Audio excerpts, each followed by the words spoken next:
Hello, everybody. Welcome back to Cinema Savvy. It is myself, George, joined for the very first time and delighted to be joined by Eammon Jacobs for our latest spoiler discussion as we are discussing Andor Season 2, episodes 4 to 6. It's still very weird to talk about 3 episodes at once, but bringing on for the first time, Eammon, how are we doing today? I'm good, mate. Thanks for having me. How are you doing? I'm doing well, considering there's a heat wave and I've immediately finished work. I need to pack to go away for a few days, and I've just watched 3 episodes of Andor. I'm doing all right, but I'm going to kind of open with this too. And just for the audience watching at home, you've seen all 12 episodes of Andor, and no, we're not going to quiz you for spoilers or look ahead. But not only have you bailed me out jumping on with this video today, you didn't need to rewatch them today. You have seen the series as a whole, and that kind of being said, pretending you haven't seen the next 6 episodes, what is your thoughts on Andor as a Star Wars project leading up to season 2, episode 6? Man, personally, like, without sounding, as we were saying before the show started, very buzzwordy, I feel it's one of the best Star Wars projects since the original trilogy. It both leans into, the themes that we all know and love about Star Wars, whilst also doing its own thing in a really mature way.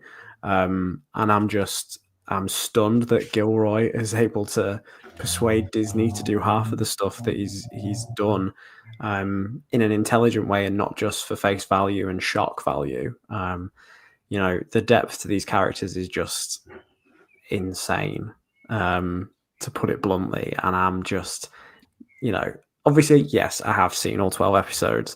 I was very fortunate enough to see them for work, but I am rewatching them week to week, and it's just, every episode is just a bit of a feast.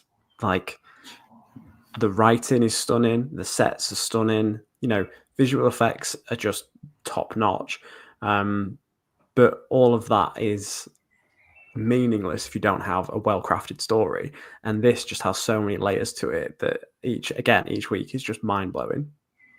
Absolutely. And kind of sticking with that, even going back for me, like, I know you're recapping season 2 in a way, rewatching them. I loved the first season when I first saw it, and obviously you got the conversation week to week. It was growing audiences, it was growing amongst Star Wars fans, film fans, differing people talking about it. Then it had 2 and a bit years of the world continuously saying Andor this, Andor that. Unfairly, any of the show comes out, well, that's not Andor. Well, Skeleton Crew, a kid's show about pirates, doesn't need to be Andor. And always say that's the key to Star Wars is variety. And the season 1 rewatch, because you knew everything was happening, you've seen it before, you know the story, you know the sequences, the writing, as you said, the sets, everything sort of hit a bit, not better, but it hit a bit hard. Like, wow, like on a rewatch, this is very different to normal Star Wars and to other shows. And I'm glad Andor's getting the recognition outside of Star Wars fan bases that a lot of, I don't say normal people, a lot of general audience, that's probably the correct term. This is a show they're starting to watch or they're catching up to and very much seem to be enjoying it. So I'm going to be very excited to talk this episode arc in particular with you. And to everybody watching at home, this is a spoiler discussion. So you're more than welcome to talk about Andor season 2, episodes 4 to 6. Obviously, you can talk about any episodes before these, but we are live. We will be talking these. We will not be, again, like talking future episodes, future things. I will say this about season 2, just off the back of my mind. For Tony Gilroy to come out like a month ago, he'd be like, yeah, we're doing the Gorman massacre. And everyone's like, yeah, buzzing for a massacre. And then it's like, hold on, did he spoil it? Did he not? And it's became this incredibly exciting marketing campaign. And today we even got some answers that, guess what, guys? It isn't the old EU Legends official Tarkin one, but they had it happen off-screen events from 15 years before, which I love. And we'll get to that also. But do comment and get involved. And if you enjoy this video, you want to know what we're up to. It's been a very busy time on the channel. We've got Last of Us every Monday, Andor every Wednesday or Thursday, dependent on schedules. We've got a Marvel film to do this weekend. It's so busy. We just had WrestleMania. You can find us on our social medias, linktree.com/cinemasavvy. Eammon, as well, you have the Daredevil podcast. Where else can people find you to talk about as well? Yeah, so my Daredevil podcast, the Daredevicast, which obviously rolls right off the tongue, is just that, at Daredevicast on Instagram, Threads, TikTok. You can follow me at Eammon Jacobs. I'm on Business Insider, where I cover entertainment news and reviews, which is why I got to watch Andor and speak to the cast, which was fantastic. Yeah. Excellent. And you're on Star Wars Sessions covering Star Wars Celebration recently as well, which was excellent as well. We're going to plug that too, because we love Luke and Matt and the others. They had some really good stuff. They had people in Japan, people at home. The best way to cover an event like that is having people on both grounds. So everyone, please do check them out for recent appearances too, and the news. But yeah, let's talk some Andor season 2. And I kind of said this to you. This is what's going to make today's discussion really hard. Last week we used to have this on the old Game of Thrones streams back in the day, right? We'd pick a geographical location, we'd start at the north, and our story arcs would work down south to King's Landing, which was great in principle until the final season. Not because the show's quality, but because it went from like 10 different stories to 2. Andor, we're like, okay, we can have a story segment on the Empire, another one on the Rebellion, and another one on Andor. And after watching 3 episodes today, almost first impressions, I was sat there like, everything's related to Gorma. Like, if I put this there, it's going to contradict itself down there. And Cassian doesn't actually have a lot to do, so I can't justify putting him last, but I'm going to find a way, because we get Bix as well, who has a unbelievable character arc that, personally, diving in too early, I think Bix not only has been a tragic character so far with going through probably some of the worst ordeal, but I feel as if she has become I don't want to say best written character, but as far as an original new character goes who isn't in prior Star Wars media or post Star Wars media, I feel as if Tony Gilroy's probably had the most, not joy writing her, but that's the character he's been able to have the most freedom with.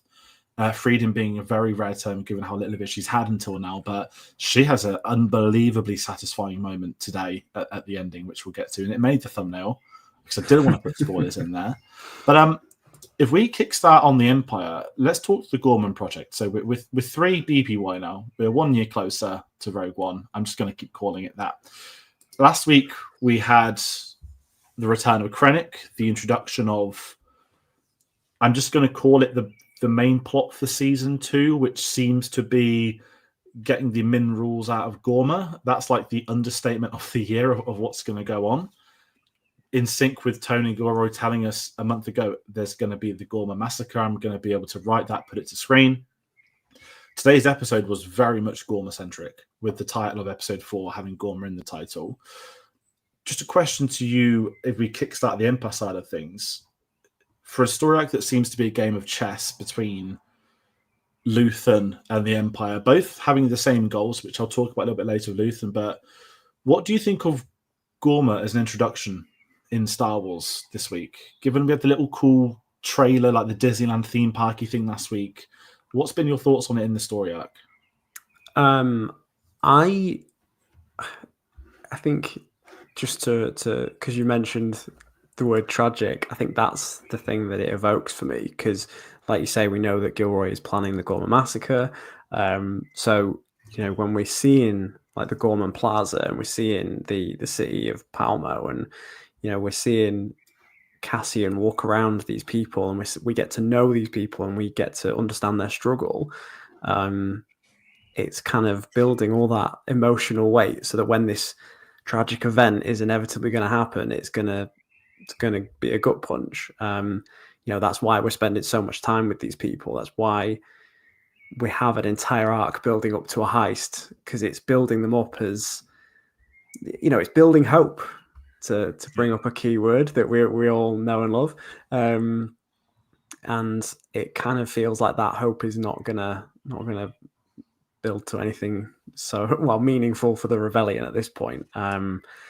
Because, you know, obviously it's a struggle fighting against the Empire, and the sort of Gorman rebels are literally underground at times. And like, it's setting them up for, you know, a revolution of sorts, as we've sort of seen in trailers and whatnot. But it is overshadowed by Gilroy's comments. Granted, obviously, I know we're both in Star Wars circles. We absorb Star Wars media. We keep up with the teasers. We keep up with interviews and such. So I don't know how much of that would play into a general audience's perspective. But for me, there's sort of just this overwhelming sense of dread of like, I'm getting to know these characters.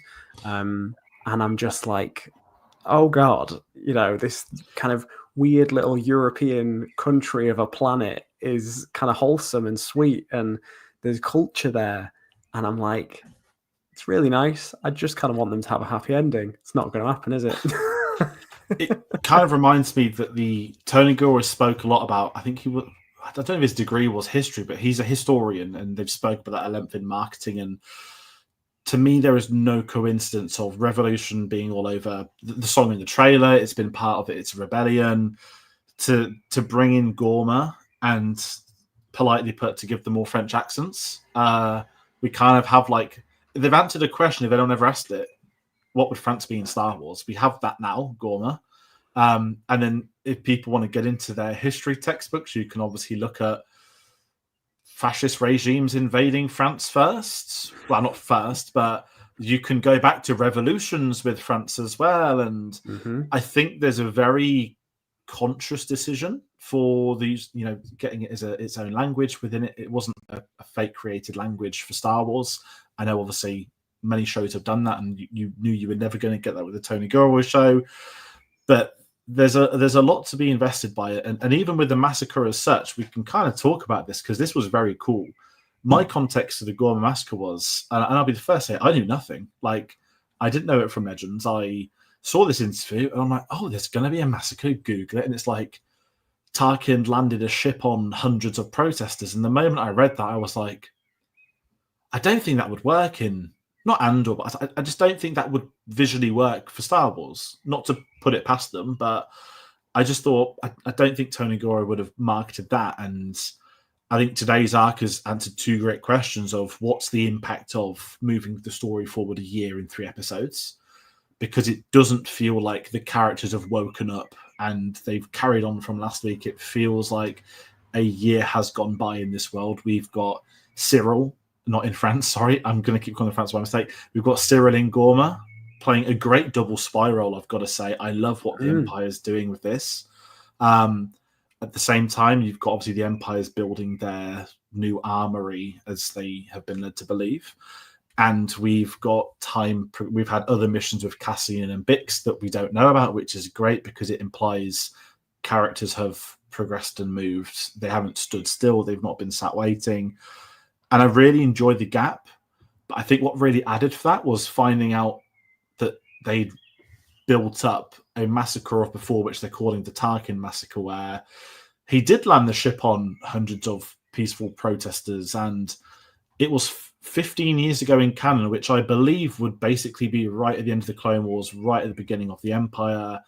And they've got this big monument. They've got Imperial protocols in place to stop it. And I think in a really bizarre way, that gives like character to a planet, which you don't tend to get in Star Wars. But as you said, there's a sadness with them, and it's by having a massacre before, having this monument, which is a key part of a lot of the cinematography for this week, to then know something else is coming. Not only does it clean the slate of people saying, are we going to get Tarkin land a ship? Are we going to get a ship coming and land? I'm sat here thinking ahead without doing predictions like, oh, something far worse is coming. Given what they spoke about last week, that, hey, there's 800,000 people, this population, the planet could collapse. I'm not thinking, great, at least we know there's not going to be a Star Destroyer landing on them. That's already happened. It's not funny, but it's it's like cursed in a way. Yeah. And I like that their civilization, no shadow can go past the monument. Like, it's such an integral moment for them that the thought of the Empire returning, and this 1 year gap later, the Empire's already started to squeeze their fist on them. They talk about shipping lanes and trading, and who would have thought in the year 2025 tariffs and tax could still be a big thing in Star Wars. But what were your thoughts on, I guess you could say that too, the Tarkin side of things, that we've got this great threat who everyone knows, but we don't need to see him in Andor? Yeah, I mean, I'm very much the same as you.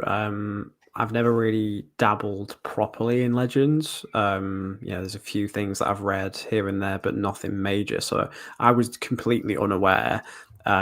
Just I know that there's a few lines scattered throughout sort of the franchise as a whole about it, but I never really knew or understood what it was. So again, did my research and was like, okay, that's grim, but that tracks for Tarkin. Now, I kind of just assumed they would either just ignore it or weave it into the show as is. So when you do get this reference here, I was like, that's a really clever way of bringing Legends in and being like, look, we see you, we acknowledge you, we get it, there's a timeline, but we are still doing our own thing, which I think is great. You know, it shows that Gilroy doesn't want this story to be compromised in any way, but equally, he's clearly got a respect and reverence. But you know, I think to your point about just like the history of Gorman, like you don't get this level of depth to say, I don't know, Tatooine, even in Star Wars. You don't need to know the historical backstory of Endor or Chandrilla, even. But here we get the time, and it's made important to the story that you understand the connections of these places to the people. For Chandrilla, as I've just mentioned, obviously we get all the culture side of things in the first arc with Mothma, but in this side, it just makes these characters feel more real by giving them, and it sounds horrible to say, but by giving them a trauma as a collective group of people to sort of focus their world around. And yeah, there's just dread. There's just dread in me every time that they're walking through that plaza. I'm like, what's going to happen? Like, why? This monument is massive for a start, and I think I know there's the whole show don't tell, but I feel like by not visually showing us Tarkin landing on people, it makes the idea more terrifying. We don't need to see it for it to carry the weight of a Star Destroyer.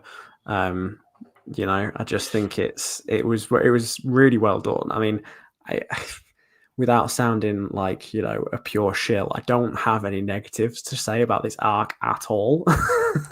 No, I'm with you, and I appreciate that too, because last week was the return to, hey, this is what happened a year ago. This is where we're all at now, and how are we going to start piecing all this puzzle together to move forward to get to the destination? We all know the destination. The destination's Rogue One. It's it's not just what's Rogue One's destination. Rogue One's destination is A New Hope, which is the original trilogy, and it's this really unique position within Star Wars lore where this sounds like a terrible discredit, and it's probably going to come out awful contextually, but when Andor was announced, it was like, oh, the spin-off of the spin-off?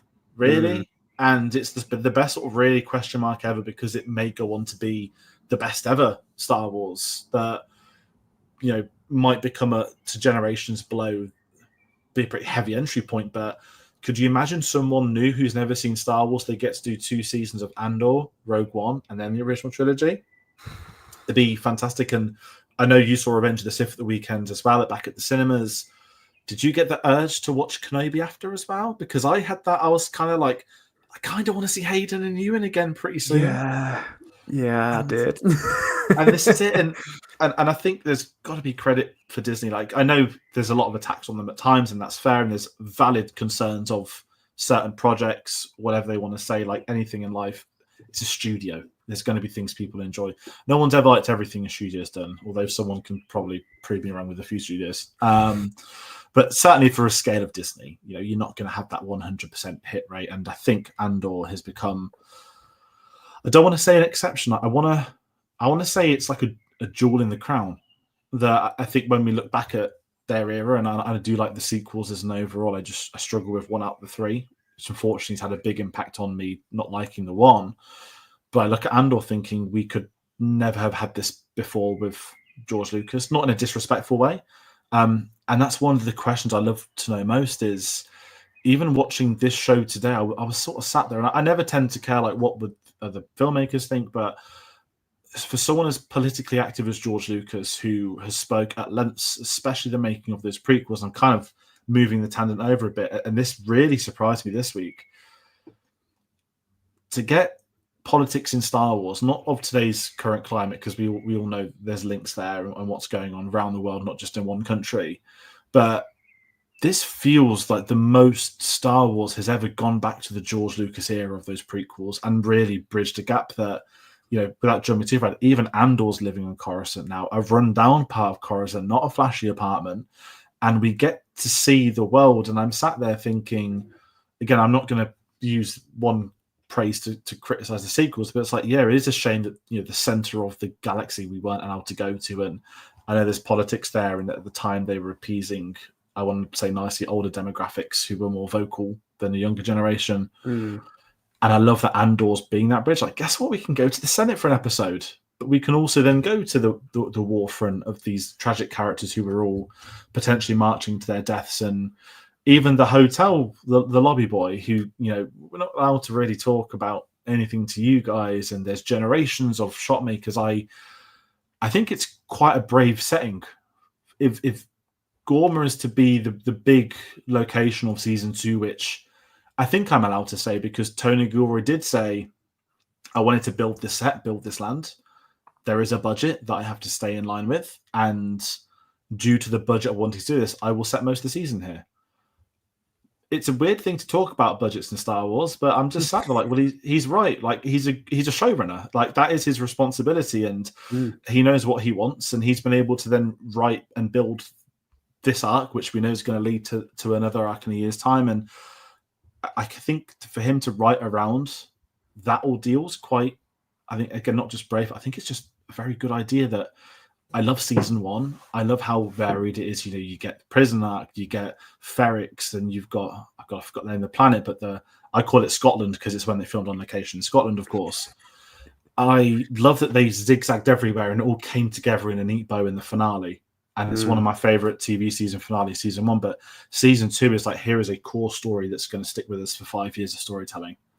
And I think it's exceptional at doing that. And I know that's a bit of a segue, but yeah, do you have anything to add on that? Maybe the George Lucas stuff, because the Revenge of the Sith is very timely, isn't it? I mean, of course, I'm very much, child of the prequels. So going back to Coruscant, but seeing a new side of Coruscant, I really appreciated. The fact that the thing that sprung to mind when seeing like Bix and Andor in that apartment was, this is very Blade Runner. Yes, which is something that Gilroy sprinkled in season 1 as well. The club right at the start of season 1 with the neon drenched lighting everywhere. I was like, oh, so this is Blade Runner. and the apartment feels exactly like Deckard's flat in Blade Runner, and obviously you've got that nice little Harrison Ford shared DNA there if you want to read into it a bit further. But yeah, so definitely the prequel side of things I really appreciated, and there's a lot of prequel soup in the air at the minute, like you say, with Revenge of the Sith coming back, and just all feels quite timely. And again, like you say, the Senate, and although like the Senate has never been like the most exciting location in Star Wars, aside from that Yoda fight in Revenge of the Sith is just badass. They still managed to inject those scenes with pace and drama in a way that it's not although it is just people talking, there's just more gravitas to it somehow, and I think it's impressive that they've managed to do that whilst also weaving in a recast. Yes, we'll get to that recast. Christ, it was rumored, wasn't it? I couldn't imagine. I won't lie, that got spoiled for me today. I'm not bothered because I'd seen murmurs, but I fatally went on Instagram and I thought I was safe. I was like, I'm off Twitter, I'm off Facebook, I'm off everything where I see stuff. And the first Instagram post was like, we're confirming this actor's playing this role. I'm like, thanks. My fault for logging on still, but I didn't expect that today. But going back to the Senate, what you mentioned, that is there gravitas because we saw it for 3 films in those prequels, and we go there for. I mean, we go outside of it for a few scenes, but we get one scene in there, and it's now this is a fascist Senate where we have this terrifying sort of not speech, but is this how they end or begin every Senate session now with this like devotion to the Empire? And I think the juxtaposition of the prequels and that, I think, gives that dimension. It gives that world building that things have really changed. Things are different. That, you know, I don't want to get into aliens, but you could have chucked someone like Massa Meda in there who people would recognize, but Tony Gilroy isn't about that in a nice way. But as you said, we do get to meet. I mean, we'll talk about it now. Bail Organa returns in this episode. Again, it had been murmured of a recast. I won't lie, it's very not difficult. Jimmy Smits wasn't available due to scheduling, is the official reason. I'm gutted in the aspect that Jimmy Smits has been a great Bail Organa. He came back in Rogue One. He came back in Kenobi. Unfortunately, he's not been able to come back, and I kind of respect it. That I don't think it's for the purpose of a cameo. I'm assuming he, with a Rebellion and Alderon's placement in said Rebellion in Rogue One, we know he's on the Yavin 4 at the events of Rogue One. So he's going to obviously come back in later arcs. That's not a problem. And again, it's a shame they couldn't get Jimmy Smits, but fair play. I forgot the name actually. Is it Ben Bratt? Benjamin Bratt, yeah. Benjamin Bratt. And give him his chance. I don't want them to cast a shadow and hide his face and have him in the background. I don't want them to do an awful CGI face on top of a motion capture actor. I kind of respected that I've written this character. The actor's not available. Unfortunately, we have a recast, and it's unfortunate, but that's part of film and TV. Yeah, I mean, it's okay with that it's too? just, I'm fine with it. Like, at first, it was obviously a little bit jarring to be like, okay, that's not Jimmy Smits. And it's kind of weird because I was recently back home and my dad has been watching Dexter and Jimmy Smits is in Dexter. So it was a bit like, this is strange. And then obviously he's in Revenge of the Sith. And I was like, this is strange.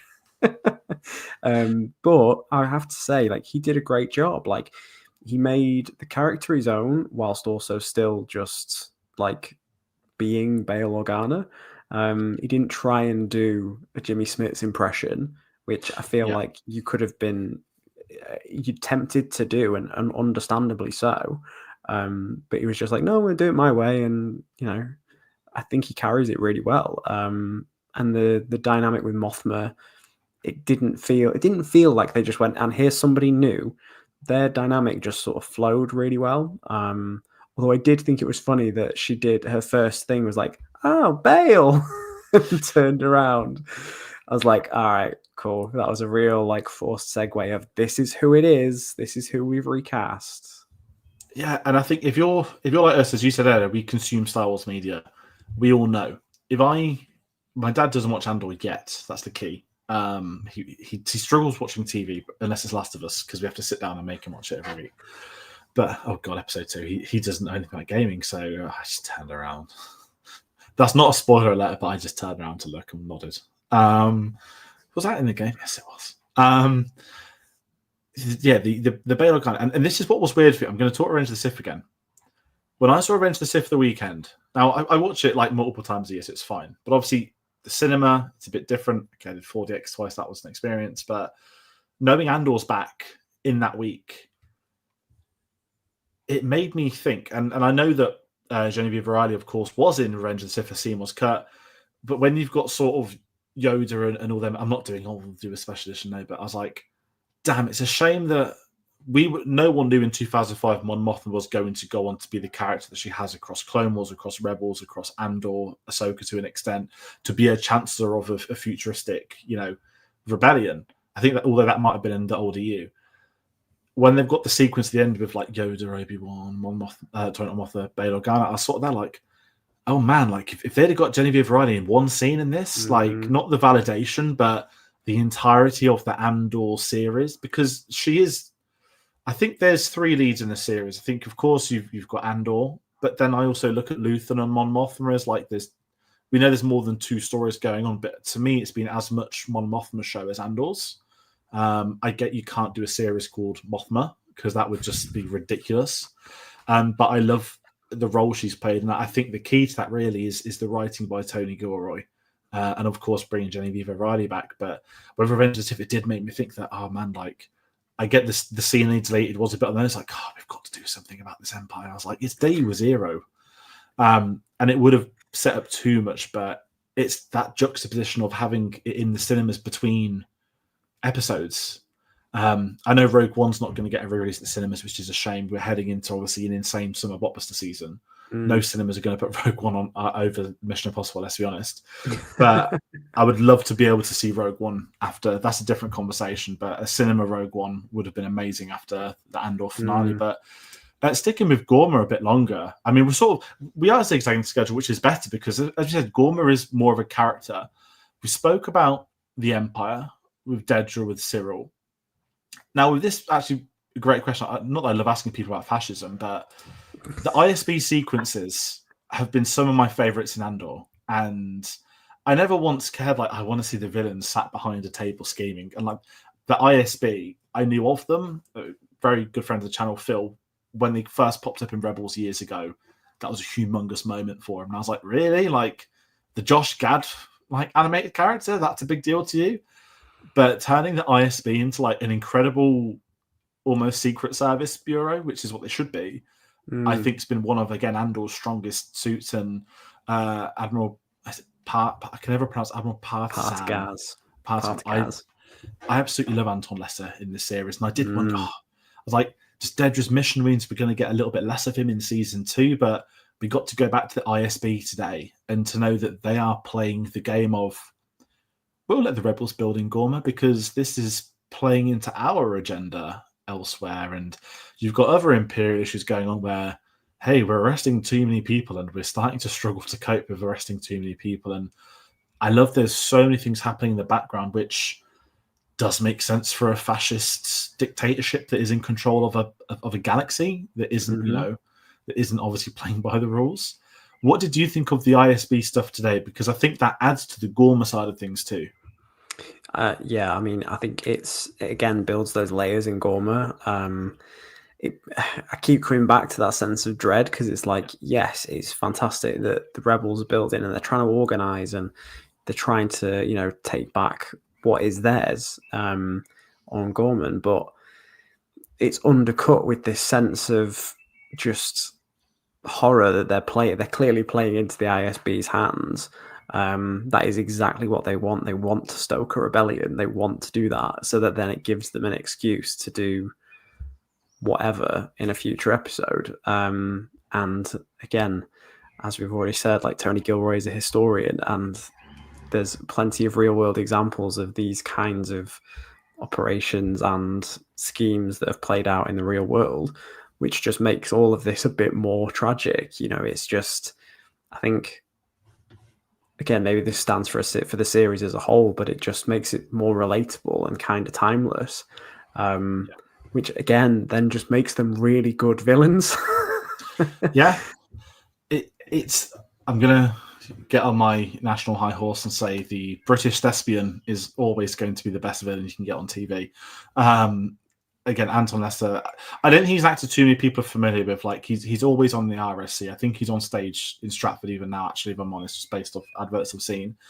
But I remember obviously he was Qyburn in Game of Thrones. That's probably what most people know him from. Who, he plays weird scientist experimenting, but competent Secret Service manager, like berating his staff for competency in the workplace. I love it. Again, it's that, no, I don't know fascism, but I love the writing of these characters. And I think where, I'm not saying Star Wars has struggled, Star Wars has never struggled for its villains, but because we've not had a grounded show somewhat, talk about the sequences last week with Bix that went on and the conversations that unfortunately came off some select YouTubers after, then having sequences this week with dealing with PTSD with her, and they're talking about Dr. Gorse, like, we're going to run with that doctor stuff, like his things are working too, and there's other things going on in the background that play into our hands, and they just sat there like they got a CCTV. I'm like, yeah, this is easy. We've got Cyril, who playing the role of the double agent, which I absolutely love, because for the first few minutes of this arc, I thought, oh, like, is Dedra just going to like send him out there as bait for like his job? And it was naive of me to think that, because obviously immediately we realized, hey, he's intentionally bugged his office. He wants them listening. He wants them to think he's sympathizing, and actually he's still as I forgot the right word. I forgot the word. When someone at work is just kiss arsing for the promotion. Yeah. He is that, and his girlfriend's boss to praise him and call it the greatest day of his life. That's terrifying. congratulations, like you've continued fascism. You're like, okay, but I mean, what are your thoughts on Cyril? Because I think, and I know you know the answer, so I won't press it too much. Mm-hmm. I very much believed he is a character who won't make it through season 2. And I know I could say that for any villain that isn't in Rogue One onwards. Certainly Krennic, because we know what happens there. But Cyril felt like, to me, the one who will be caught in a crossfire. And I just wondered very so briefly this episode, like, oh, is Dedra gonna like lose him, or she set him up? And no, whatever happens to him, it's on him. Like, he's gonna deserve it, as will she, as will anybody else. But I think he's really, again, as a 2-season villain, it begins with him in an office job, getting everyone around him sacked, essentially dobbing them all in, finding out who actually is there is a rebel cell happening, and I know the guy that's doing it, and he's really climbing those ranks as a threat, a credible threat. And there was a brief moment against Aero. I thought, oh, are we going to get Cyril and Andor like crossing paths in this episode? Like, obviously it didn't happen, thankfully, but it could have very almost happened if they think Cyril's a double agent. And what you said earlier, a sense of dread for the rebels, the arrogance of them saying, no, our Empire contact, like, he's good, he's locked in, he's not a problem. And you just sat there like, he is Skyping your quote-unquote victory to his boss. Yeah. I think Cyril is, like, again, the show started out, and rightfully so, there was skepticism about, the pacing when way back in season 1.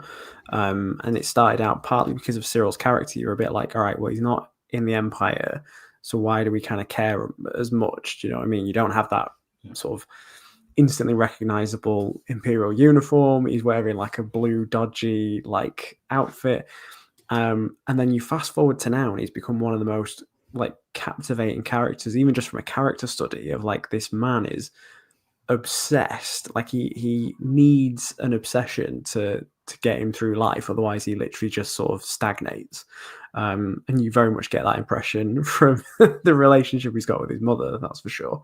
But I think, this whole arc with him becoming a spy is, not only is it just great in terms of like power dynamics in his and Dedra's relationship, it also makes me wonder whether it's going to question his seemingly undying loyalty to the Empire, because he's starting to see firsthand of the struggle that these people are going through.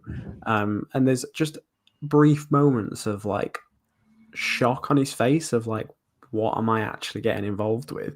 It's just certain lines. I can't remember specifically the one I'm on about, but there's a scene with Caro Rylands, who's played by Richard Sammel from The Strain and Glorious Bastards.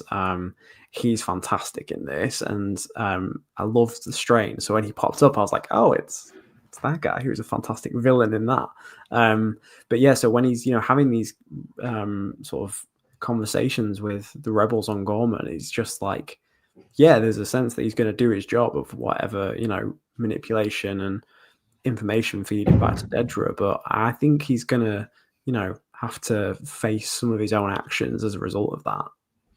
Yeah, and I think season 1 did that so well in that first arc. When the reality kicked in, people around him were dying, things didn't go the way they wanted, and you get the great amount of the rebels like, oh my, like, this guy got chucked out of the ISB. He didn't just get chucked out. Look at the catastrophe he caused.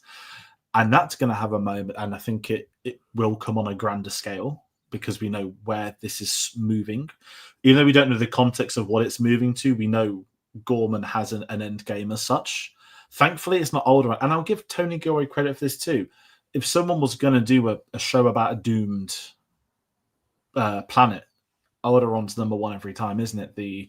Without bringing Gina Carano into it. I remember when they brought her into Mandalorian, it was like, oh yeah, I'm from Alderaan too, so I don't like the Empire. Like, yeah, I get it. And there's nothing wrong with that as a character, by the way, either. But it's just like, yeah, I get it. It's easy. Yeah, easy. That's the better word. Whereas Gorman would be like, if 10 years ago, someone was like, I'm Gorman. Someone somewhere was like, yeah, I know that. That's tough, that is. But then eventually the series develops, and then it becomes something heavier. And I like the ideas that Cyril has. And kind of in line with Cyril, who I also want to move to. Although he is not a villain, of course, he is the heart of the rebellion at this point in time. Luthen is very much moving into an antagonistic state of mind this week, where not necessarily for sending Cassian on a mission, because I'll be totally honest, I don't have an issue with that, but there wasn't much to go off of that. I know there will be in the longer term, the sense of storytelling, and Cassian's arc in this, I think, is a bit more difficult because we've got to get him to Rogue One. But respective of getting him to Rogue One, he enters Rogue One as an assassin who gives a great speech about we've all done terrible things on behalf of the rebellion we didn't want to do. They have to write with that in mind. And I like we're getting a bit more of that, where the Luthens sort of say, no, I'm sending you here. You're saying there's nothing to do here, but I'm telling you these guys are going to burn brightly for the rebellion. And you're like, you are a good guy, but and again, we had it in season 1 when I forgot the name of the rebel cell, but Luthen and Saul Guerrero having the conversation about the Empire. No, this guy's done. You can go there, you'll die, but he'll die nonetheless. I like that. But when the scale's getting bigger and it goes from a rebel cell of 30 people to innocent civilians that you want to basically weaponize, knowing they're doomed to fail, you're starting to fail as a rebel leader. And I'm going to put a season 1 quote down and say the reality of that's war. That's what it is. And we'll talk about Saul Guerrero later too. But what do you think of Luthen? Because he's playing the Game of Thrones very well. I think what Luthen's whole story is doing is sort of looking at extremism from both sides. Again, you have Cyril and Dedra, who are firmly dedicated to the cause, and much like Luthen, have no issue with, or seemingly have no issue with, orchestrating something terrible. And here's Luthen being like, yeah, all right, let's send them off into battle. Let's send them off to be just fodder. It adds to our cause. That's, although he feels that he's doing the right thing, it's the ruthlessness that sort of makes him a rebel extremist at the end of the day, which sounds like a really harsh term, but he is so dedicated to the cause that he's blinded by the fact that what he is doing is also, pretty damn horrible. But again, it just makes him such a complex but compelling character to watch, because you're just like, this man, what has happened in his life that has made him so determined to take the Empire down brick by any means necessary, and he'll stand on anybody to do it. Stellan Skarsgård just is. I mean, what can I say about Stellan Skarsgård's performance in this that hasn't been said? He's just phenomenal. And although we've not had a monologue this season from him yet, I just keep coming back to that. I burn my life for a sunrise I'll never see, and that's so clear in this. It's just excellent. He's one of my favorite characters on the show, because, again, going back to it's not an arrogance of knowing what's to come, but Tony Gilroy isn't done. You can go back to season 1, episode 1. Luthen's not going to make that 2 seasons of Andor, and it's a prediction more so than a spoiler at this point in time. But it's so clear, because, again, you've got Mon Mothma, the face rebellion. She survives. You've got Andor face rebellion in Rogue One. It doesn't survive that one, but he was the other of the big 3. And this guy's not going to make it out. And I didn't think he'd make it out season 1. And heading into season 2, I didn't expect him to not lower his level, but we got the ruthlessness last week of I'm bumping off Taylor. He can't be trusted, and even today there was a threat at Bix, and it was I need to be by myself, and he's like, wow. And the cogs are turning somewhere. Is he that capable? Is he really that ruthless? And we've seen him be, ironically, more ruthless to people who've committed more to the rebels than, say, a refugee essentially from season 1 story arc, which kind of made the ending so much more satisfying with Cassian and Bix, and we'll get to those 2 a little bit later on. But I love Luthen. As you said, Skarsgård he's not an actor I'd have looked at 10 years ago and said he'd be great in Star Wars, because I think when people look at Star Wars, they think Imperial officer, rebel, Jedi. That's kind of Fassbender would make a great Sith, everyone would always say, or this person would make there was always someone somewhere that would be attached. And I think this is the credit of the show. You look at Stellan Skarsgård and you wouldn't be able to put a spot on him. But then it's complex rebel extremist playing dual identity of this magnificent shop owner with these historic artifacts, quietly funding a rebellion with a different persona. There's not many actors that I could recommend for that role, and they've absolutely nailed the casting on this. And I feel like the character's been written for Stellan Skarsgård. And I think he's such a wonderful actor. Because we know he can do comedy, we know he can do drama, but I've never seen him in a role, I think, as layered as this. And as you said, we don't know still what his story is. And if we don't ever find out what his story is, that's not a problem either. That not everything needs an origin, but he is one of those few characters where, you read these productions where a writer's like, I made a book on this character, I wrote their life. There's got to be something on Luthen somewhere that Tony Gilroy made. Like there has to be. And I don't think it would be anything as simplistic as I had a family and they were killed. Like, it would be something incredible. And again, I don't ever need to know that because it's not necessary for the events of the Andor series. And we know that at some point he will probably, as we say, get killed off. There's a sunrise he'll never see. And I think he's playing a very dangerous Game of Thrones. And at some point his time may be up. I'll leave it open-ended there because I know you've seen on, and I'm not asking for info. But talking of sending people to their deaths, we've got to talk about this with him. Sending Vel and Cinta to Gorma. And this is, I guess, the big spoiler for the episode. I'll just jump in. Obviously, Cinta dies this episode, this arc story. I didn't expect that because it's at the party where Mon Mothma says, "Where's my cousin?" And Vel, she had the ending last week of her, being really upset seeing Cinta on the mission when she didn't know she would be, keeping them apart from one another. Traditional, maybe predictable storytelling would say Vel would die. That would be natural for a viewer to think, but a stray random bolt from an inexperienced rebel, sod's law, bad luck, you can call it whatever it is, killing the love of her life. And I'll say this too, to get political in Star Wars, there was a lot of criticism at Disney for the lesbian kiss at the end of episode 9. I can't remember if China blocked it for 5 seconds. I know they do that with a lot of stuff, but yeah, what I really hated, and obviously I say this is a straight message, it's a bit different, but what I hate about it was not the moment, not ever a problem with that. It was, this film's going to include the first ever lesbian kiss in Star Wars. It's going to be a historic moment, and it was 2 random background characters with actors kissing in a montage at the end of a film that was so irrelevant it was cut from other countries. We then get today's episode where we have a relationship that's been set up in season 1 that ends up having them kissing on screen with emotional context behind it. It's them reuniting, and it's also kind of for us as viewers thinking one of these two probably isn't going to make it out if we're getting this really imperative moment between the pair of them reuniting. It's like the kiss of death.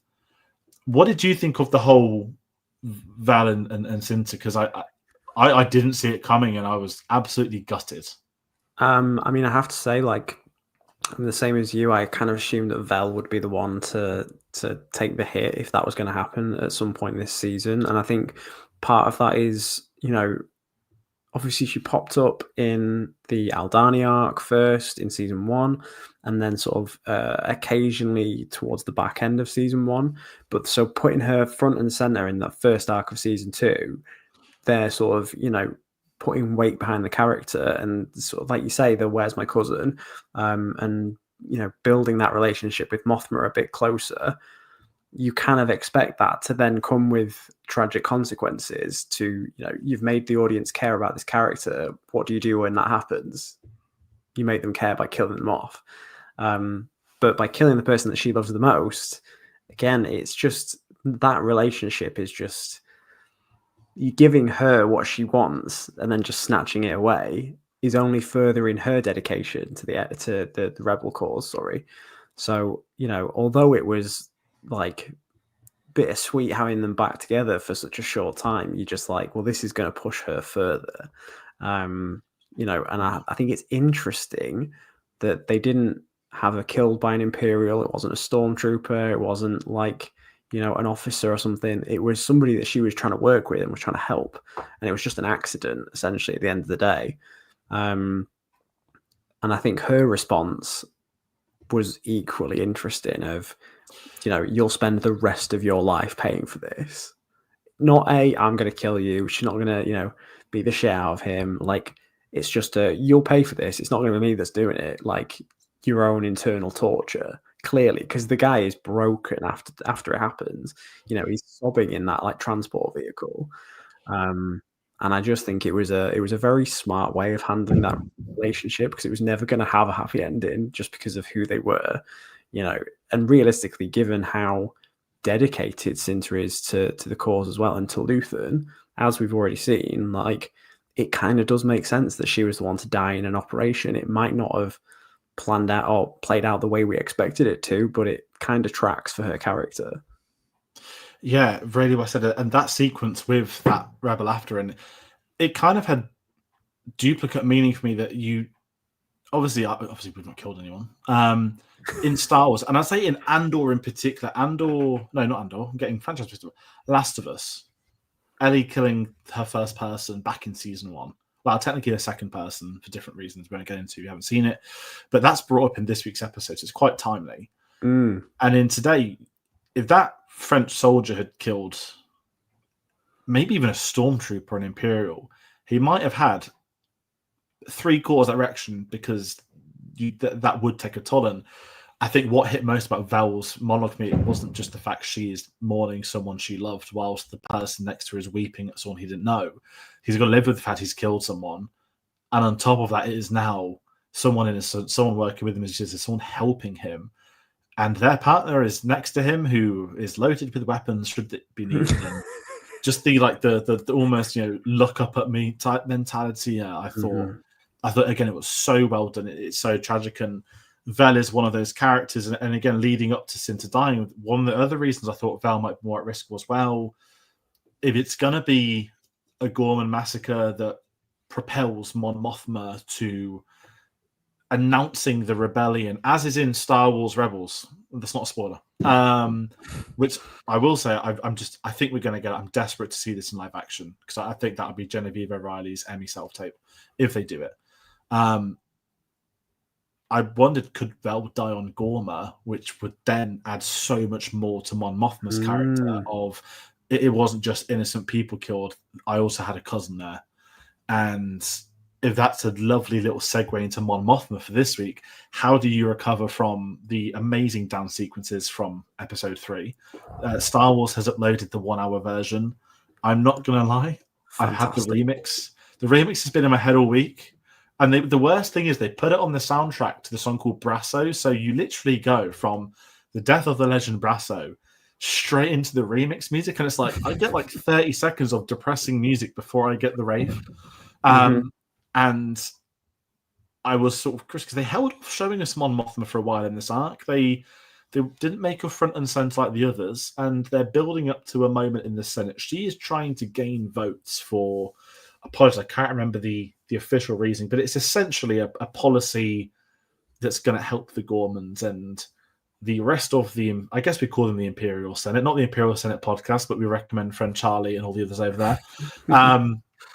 But the Imperial Senate we get to see, and it's her trying to gain votes. And I was getting Clone Wars flashbacks, like when they step outside of the pod, I'm like, oh wow, like yeah, we used to get scenes of them walking around and talking to others, and I really liked the sequences we had from her, but it sort of came to light when she gets going with Krennic. 2 characters who, when they were in that trailer with one another, I was like, oh my god, we're going to get Krennic and Mothma meet in this season. Yeah. Great. And I think I don't know if it's my favorite sequence of this arc, because it's really difficult because everything was so different, but it felt like one of those old school. Krennic knows that she's part of the rebellion, and he isn't he's saying it without accusing her of it. She knows what he is up to, and she's saying it without end. The pair of them going at each other over historic events are, as you said, Tony Gilroy, the historian. Many historic conversations, many wars are written by winners is obviously a much used line, but there's a great one where I think Krennic says, to one side they're terrorists and to the other side they're a rebel. And I was just sat there like, oh man, these two in the room are absolutely like lapping it. And I love Ben Mendelsohn. I think Star Wars aside, where loads of people that know me know, like, a joke about him, I love Krennic, not unsarcastically. He's in like a Lucius Malfoy territory of, that's my type of favorite character. Yeah. Sleazing, upper brow, secondary villain. Love them. And when an actor like chews the scenes like they do, it's so much better for it. But you could just tell Ben Mendelsohn's having so much fun. And you got to interview him about it. And on the interviews, he's been so... It was the same back at Rogue One. Like, he's so excited to be part of Star Wars. What did you make of Krennic in this stuff? Because he doesn't care about the art, does he? He's just there because he knows Mon Mothma's there. I think it's that, isn't it? It's, he's enjoying, clearly knowing the fact that she's up to something. He might not be able to prove it, but he clearly knows. And I think that whole party scene is just phenomenal. Again, this whole arc is layered in so many wonderful ways, and this party thing is another example of that. You have this conflict between Mothma and Krennic having the conversation. You have Clea and Lonnie trying to undo the bug from underneath the, again, priceless art. And it's just like Tony Gilroy is just doing this with tension. He's like, just going to keep cranking it. Ben Mendelsohn's just having a blast, isn't he? He's just having fun. He's enjoying having a swishy cape on and storming around like a badass. And do you know what? Fair play. Yeah. And to get the chance to come back to Star Wars, that, we've said it on the videos that in season 1, every week I'd do this sort of cringy, like, basically, where's Krennic? As a joke, because, and I think this is like Andor's credit, where after a few episodes, I was like, this isn't that show to have that guy cameo for that reason. What I didn't think we'd get is Krennic will be the established big bad of season 2, which I love. I still love that.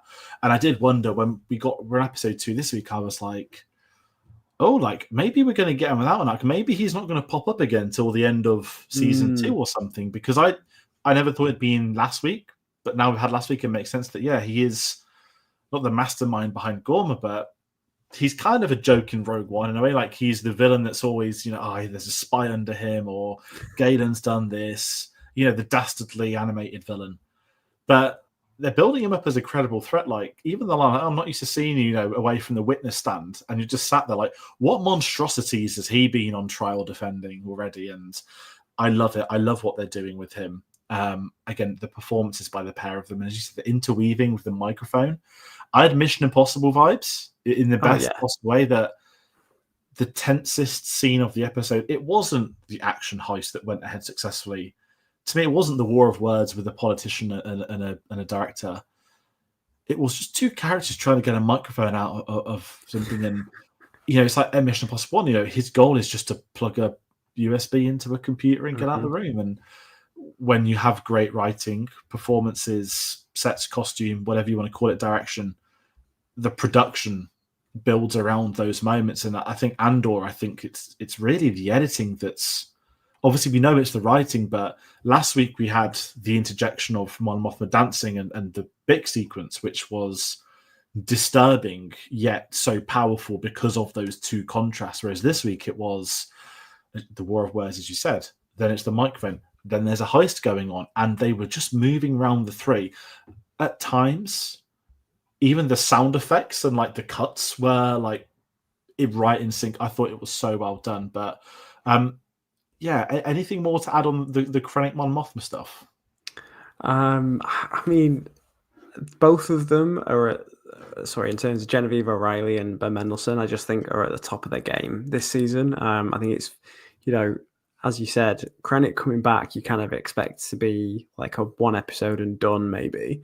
But to see him just keep popping up is, it's delightful. Like, he just had so much fun on Rogue One. So the fact that he's getting to relish that a little bit further and have, more screen time and more, a bigger chance to explore this character and see how he works in social situations, not just, in the Imperial workplace, it's just fascinating to see. And to see that, just the, the verbal sparring, your war of words is just like, I never thought that a Star Wars show could be a political drama in this way, and I'm so glad that it is. I just still can't believe we're getting this to Star Wars week to week. That when you go to your animated shows like Rebels and Clone Wars, which by default, not disregarding animation is primarily marketed for children. That's like a nice way of saying it. George Lucas always very in the conversation. I'd make these for children.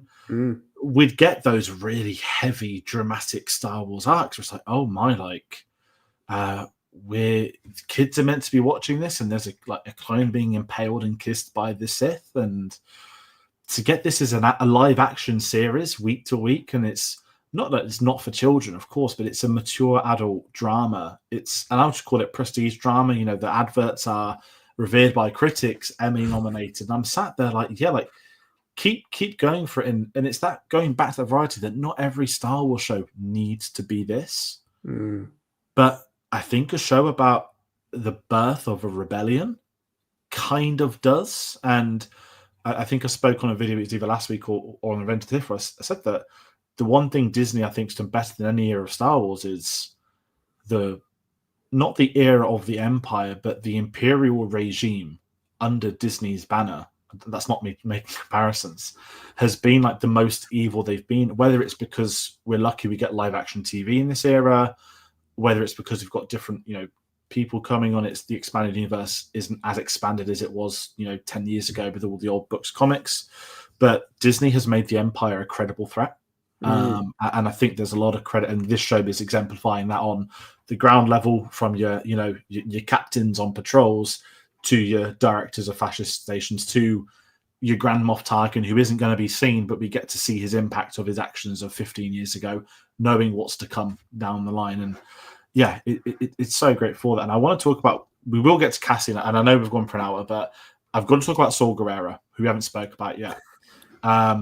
Forrest Whitaker coming on board for, again, I don't even know how to describe him.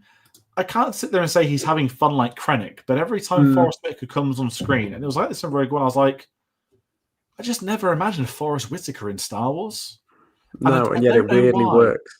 Yeah, whether it's because he's an actor that doesn't do as many commercial type films. I don't want to disregard his career by saying that, but Oscar winner, and it's such a small role in the grand scheme of things that it's like, wow, Forrest Whitaker voiced him on Rebels too. Forrest Whitaker popped up in 2 scenes of Andor season 1 that, Saul Guerrero has become one of the most interesting Star Wars characters without not ever really having much to do, but I mean, at the end of the day, all we see him do is stand in rooms and talk quite menacingly. That's kind of all he does.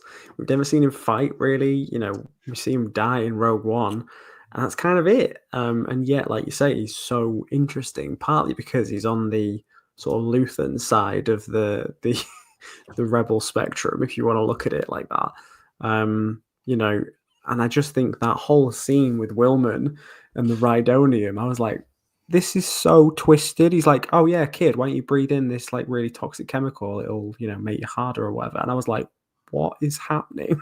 and it's so satisfying. But he's believable. And I guess with him as a leader, again, without talking rebellions and cults, we get, I know people don't like up shitters, but when you got characters like Two Tube still around, and we know he's part of his squad, but you're sat there stick.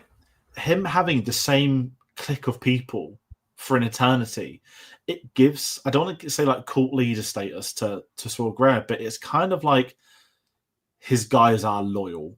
It's that loyal extremity that the Empire want their guys to have, that Saul Guerrero has with his rebels in his rebel hideout. And I'm excited for the Rogue One rewatch, because I think the Saul Guerrero stuff is even, a month after Rogue One, we had him turn up in Star Wars Rebels. And I remember being good, we didn't get the origin for the leg, and he's got both his legs in this episode today, and shooting him in the face, working out, he's the spy. Wilman, you're with me now.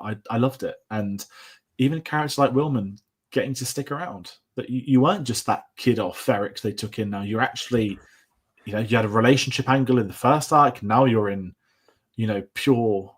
I want to say without speculating because it's not important. Them trying to find out who taught him. He knows probably because if he tells them, that's probably his kiss of fate. But also going back to season 1 again, not that we need an answer, but I'd love it to be something simple as his dad's, who he had a relationship with, who he lost, and I like these characters, these minor characters, getting their moment because we didn't get Saw in the final episode, and it's kind of if we didn't get Saw Gerrera again in Andor season 2, I kind of don't mind because he's had that crazy impact again off like 2 scenes, and they're in Dakar, which is an episode 7 location, which is so cool that we got to see that explored. And I'm a big fan of his character. Not saying he's 3-dimensional, not saying he's not Luthen as such, but you said he's an extremity character, and we know obviously there's a relationship with him on Mothma, and I do think we'll get them all on Yavin 4 at some point. That's something I'd like to see. We know there's a fallout. You go back to Rogue One, Cassian sort of pulls the gun unsure on him, and it's exciting. I just needed to talk about it because, as you said, the inhaling the gas was wild, and that was the ending of the episode. It wasn't like random scene. Let's cut to him on the floor waking up a day later. It's like that kid's with that crew now. We're probably not gonna. We might see him again, but if he sticks with Saw Gerrera, I get why he sticks with Saw Gerrera now. I had to talk about that because it was so cool and so strange at the same time. But heading into the last we'll talk about, because we always go in the episodes, he is the title character, Cassian Andor. Not a lot to do this week, which I'm okay with. We get the Gorman subplot. The core of Cassian this week is his relationship with Bix. Yeah. Kind of what we spoke about back at the beginning, that Bix has been through a lot as an understatement. I don't want to say it was her story arc, but the arc ends with Bix and Andor. She has obviously been going through PTSD for 2 years in canon at this point in time. And she gets not only one of the most satisfying revenge sequences, there's kind of something, I don't want to call it comical, but because we've had the Doctor following her in her dreams and you don't ever know, is he there, is he not? When it first started, I thought, we're going to have another Bix dream now. But actually it was, I don't know, now it's his nightmare. We're getting his end, and the fact he doesn't even recognize her. He's, he looks somewhat familiar, but there's not enough of a memory, and which implies he's done that to so many people, which makes him so much more evil. I love how that ended, and then blowing up the building for the another entry in the cool guys walk away from explosions meme. Yeah. What did you think? Like, I know what you mean. There was this kind of strange lightheartedness to, especially the cool guys walk away from explosions. There was a kind of strange lightheartedness, but I feel like that's what we needed. Just a little dose of, and it doesn't, it doesn't hammer that home too much. She doesn't get like a quippy line as she leaves. It is meaningful, and she's doing that. She's effectively, she's torturing her torturer.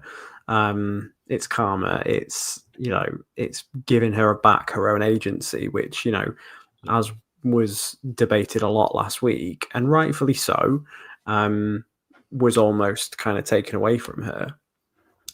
So I feel like it is incredibly important that she gets that moment to sort of start to build back up a little bit, especially as we've seen the PTSD has really started to take its toll on her. So I'm just glad that they actually gave her a little moment of like, nope, come on, it's going to be all right. You can climb back from this. And obviously having Cassian there to blow the place up with her was equally like a look, we're in this together. Like, I'm not abandoning you sort of thing. Despite what Luthen drags me out to. Yeah. And I think for these two, I know you know what's to come, but from my perspective was we've seen them successfully go forward a year in storytelling from episodes 3 to 4. Now from 6 to 7, I'm sat there like in 1 year's time, Bix and Cassian's not relationship with each other, but their relationship to the cause and with Luthen is gonna be so different. And I'm thinking it will be, and I can't wait to see that because it is that comeuppance. It's that passage of not I'm better, but it's I've silenced the nightmares I'm having by eliminating this nightmare out of me, and I can't wait to see what comes from it with the two of them. And I think that's again, the show is Andor. It's his series. I know some people joke about what it was up to in the first few episodes, and I was fine with it. I thought it was funny at times, but it was the focus last week was on the Empire, was on Mon Mothma.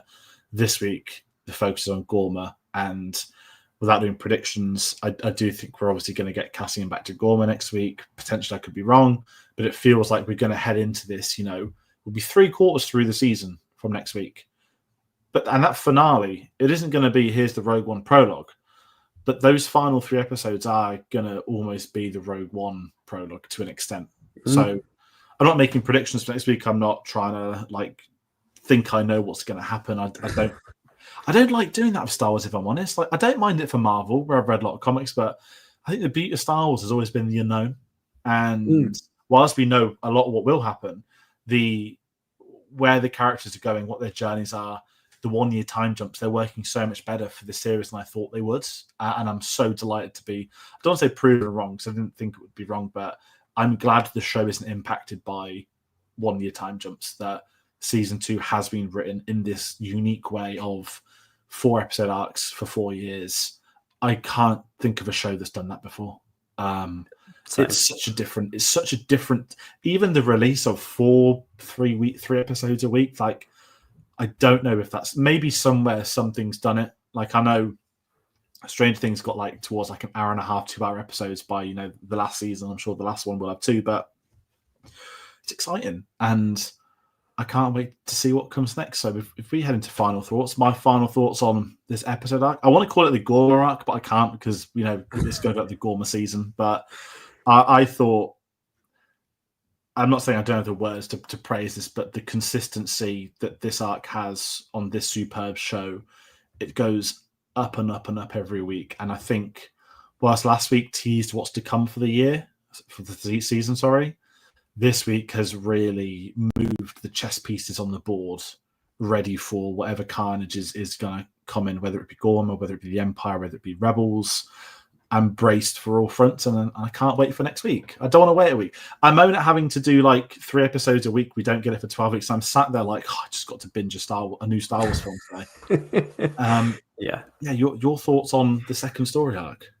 For me, the second story arc, again, it's hard to sort of look back on having seen the full thing. For me, it was the meat and bones as to why you care about Gorman so much. And it's just that there's so many layers to it as well. It's you've got so many moving parts of the Imperials, Cyril and Dedra, with this weird double spy sort of dynamic, and then the Gorman rebels, and there's just so much weight to it all. And then you have the historical context, which we've already spoken about, but I just love that it's all working in tandem together to tell this really weighted story in such a timeless fashion. And it's in Star Wars. I just, if you'd have said this to, 9 years ago, 2016, Rogue One, that we're going to get this and we're going to explore new planets in this kind of way because of Rogue One, you'd have been really? That's going to be the future of the franchise? And yet it's so satisfying and so interesting. It just feels like a treat. And it's these kind of stories that I'm just I hope Disney takes the right sort of message from this of this is what Star Wars can be in certain projects. Not every project needs to be Andor, but every project can and maybe should feel as individual and unique and have the space to explore things that fit that, whatever project might be. And I think this is a great example of that. So, hopefully we get more of this type of storytelling. I'm trying to be intentionally vague because I don't want to... No, okay. I'll easily transition away to ease it. I'm not going to get into debate, but we got pod racing in this episode, which I would not be allowed to not talk about. The Sebulba sound was made on his pod as well. So that's the nice... Andor does do fan service, after all. Again, it's as you said, that the right message needs to go to Disney, and I'm not going to get carried away. I don't ever call myself a film expert, let alone God TV, but if there were to ever be a Star Wars show that wins an Emmy for best drama. Again, the TV landscape, I couldn't tell you right now what's favorite. I'm sure there'll be something that comes along, and TV ends up being as much a wipeout as the Oscars do at times. But could this be a Star Wars show to win best drama at the Emmys? I would love the industry recognition, the accolade side of it, for the series to have the showrunners involved, the producers involved. As Tony Gore said in interviews, they can't make the show without the Mandalorian success. They can't make the Mandalorian without the success of those films. It is the Disney umbrella, and whilst it isn't going to happen again, that isn't them saying Andor's never going to happen again, but, we had the streaming boom. We're still obviously all on streaming services, but the output is changing. What's the next Star Wars show, folks? Well, it's Ahsoka. It started filming this week because the other Star Wars shows are filmed coming out next May. And I don't want to say they're winding down. I think there's more selective processes to what is and is to be streaming. And, I think Andor has validated the show's been written as a TV series. It hasn't been written as a film that got extended to 6 episodes. It hasn't been written as here's entry 1 in a 5-film crossover series. And there's always a place for those projects too. Certainly in Star Wars, certainly in other franchises, but it's sort of daring to be riskier. And it doesn't mean we need 5 shows like Andor, but it certainly means there's space. If there is a storyteller who has an idea for a show, this is evident that if you've got the right people involved, you can go for it. And I know that the Lost showrunner, there's news this week in talks to write a Star Wars series. I've never seen Lost still. I know a lot about it. I will watch it. If it gets, again, without judging Disney, the problem of Star Wars announcements these days is there's more announced things than have ever been made. And there's a very long list of things that haven't been made. And, until they're entering filming, I'm always sort of, dubious. Who'd have thought a year ago that we'd have Star Wars Starfighter filming first over the Rey film? But there we go. That's how the beast has come to be. So it's a great way to segue out. Eammon, it's been a pleasure to get you on for the first time. I'm so because we spoke a lot about Star Wars in the last few months. We've named a couple of the guys that we've obviously dealt with. So it's really great to get you on. I really appreciate your time on this today. The floor is yours. What else are you working on? Where can people find you? Other videos you want to talk about? We mentioned Celebration. Plug whatever you'd like to plug. Well, first off, just thanks for having me on. It's been a delight to actually sit and pick through this. One of the negatives of being able to, have the luxury of watching the show beforehand is that I couldn't really talk about it with anybody. No, I know. Yeah, that feeling. It's when you find one person and you're like, finally, someone. Yeah. So this has been a real treat. So thank you for having me on. It's been great. In terms of plugs, obviously you can find my writing on Business Insider. I do a lot of pop culture stuff. And a lot of Star Wars, which is my little corner of the website. But in terms of plugging, definitely go check out Star Wars Sessions. I'm occasionally on there. We did a really cool episode on the first day of Celebration, where me and Luke sort of unpacked all of the news and the stuff we were excited about, whilst Matt actually got to be in Tokyo. So go check out that. That's what I'd say. Definitely. Everyone, please check it out. We mentioned Star Wars Sessions. Phantom Tracks we spoke about before we went live. Imperial Senate podcast. I could plug so many amazing Star Wars podcasts. If people are watching, you're looking for the right Star Wars places. I'm not saying there's wrong places, but if you're into discussions, actual, I don't want to get on a high horse and be arrogant, but, some channels may have theory in the title, but there actually aren't any theories, and B, there's no actual media knowledge. There's a better term for that. But there's so many wonderful places. We've recommended so many before, and it's great to get you on. And the downside of Andor being 4 weeks is we don't get to bring on different people every single week, or maybe bring some back. It's a 4 and done. There will be some more Andor stuff after Andor's finished, but the downside of being a film channel is you can only really talk about Star Wars when there's Star Wars things to talk about. But it is May the 4th this week, and our Revenge of the Sith special is up on the channel now. Me and Phil were on that. We'll have some more people on for Andor. I think we're going to be live next Thursday for episodes 7 to 9. I'm getting so mixed with the episode number. 7 to 9 next week. That'll be next Thursday, because next Wednesday is the 10-year anniversary of the channel, and Tate is back from Austria this week. Sorry, I forgot what country he goes every year. And me and him will be doing a special video next Wednesday. That'll be pre-recorded because I'll be watching football. But that being said, that's everything for State. Once again, Eammon, thank you so much for jumping on. Everybody at home, thank you all, and we'll see you on the next one. Take care.